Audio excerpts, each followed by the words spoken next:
I want to talk to you about the politics of COVID. The substance of this comes from thecollegefix.com. Jonas Ludvigsson undermined the political argument that schools could not reopen in person with his research findings about COVID-19's negligible threat to children and minor threat to teachers. The result?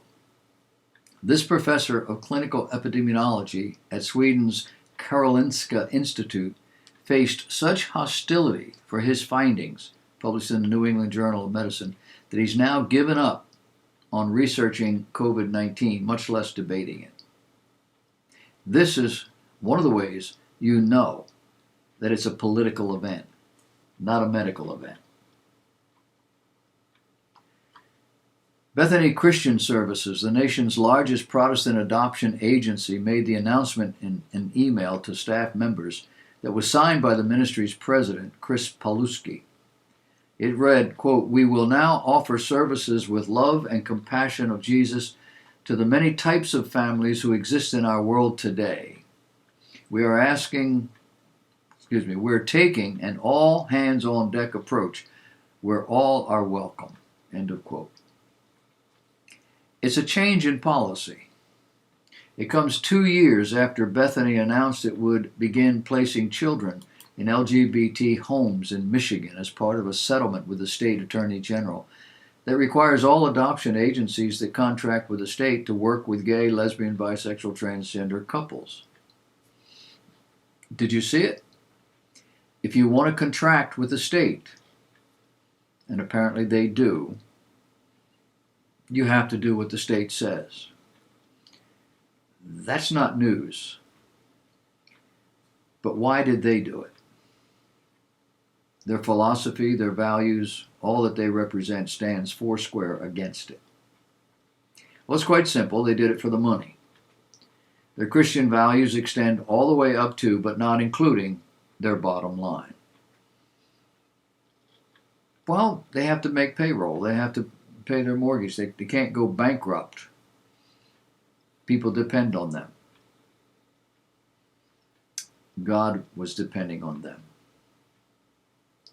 These are people in Christian in name only.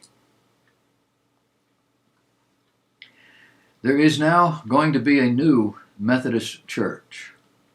I grew up in the Methodist church. I know a little bit about it.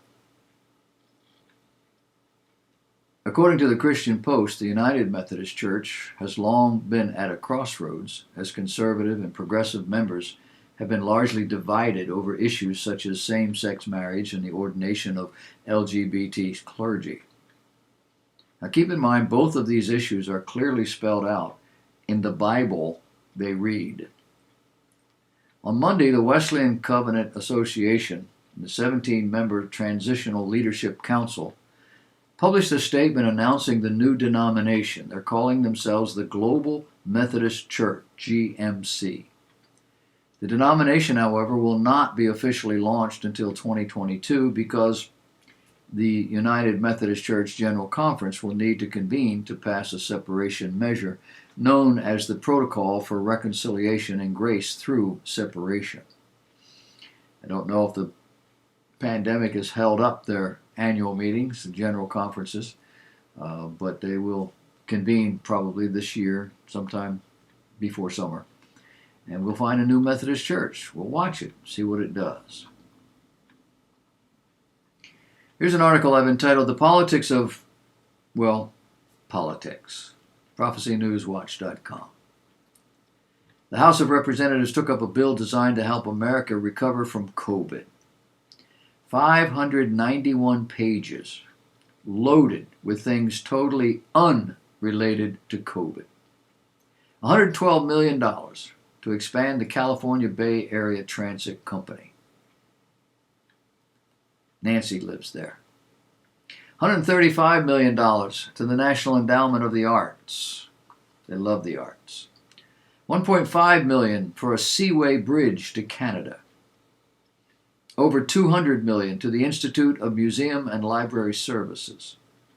$50 million to groups like Planned Parenthood. Those analyzing the bill say only about 10% of the $1.9 trillion COVID relief bill is about COVID relief. Even some Democrats are having a hard time making their constituents believe what they're proposing is critical spending.